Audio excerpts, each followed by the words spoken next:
તો સુરેન્દ્રનગર મહાનગરપાલિકા જીઆઈડીસી વિસ્તારમાં ઇન્ફ્રાસ્ટ્રક્ચરની સુવિધા આપવામાં નિષ્ફળ નીવડતા મુખ્યમંત્રી સુધી રજૂઆત કરાઈ છે।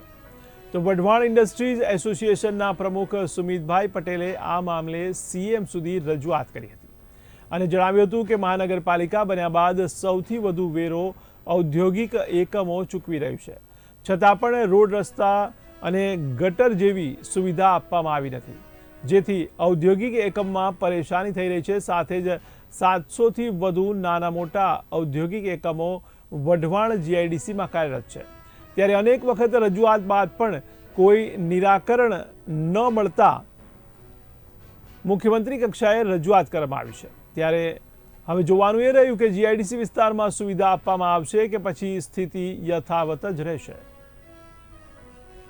હાલમાં જ અમે જીઆઈડીસી ના પ્રશ્નોને ધ્યાનમાં રાખીને મુખ્યમંત્રી શ્રીને રજૂઆત કરેલ છે।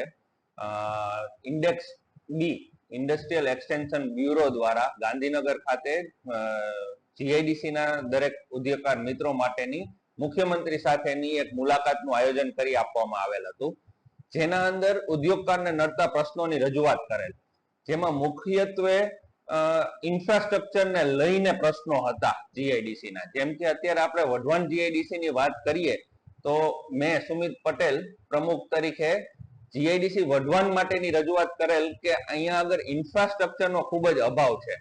ઇન્ફ્રાસ્ટ્રક્ચર જેમ કે પ્રાથમિક રોડ, રસ્તા, ડ્રેનેજ, સ્ટ્રીટ લાઇટ કશું જ મહાનગરપાલિકા દ્વારા આપવામાં આવતું નથી।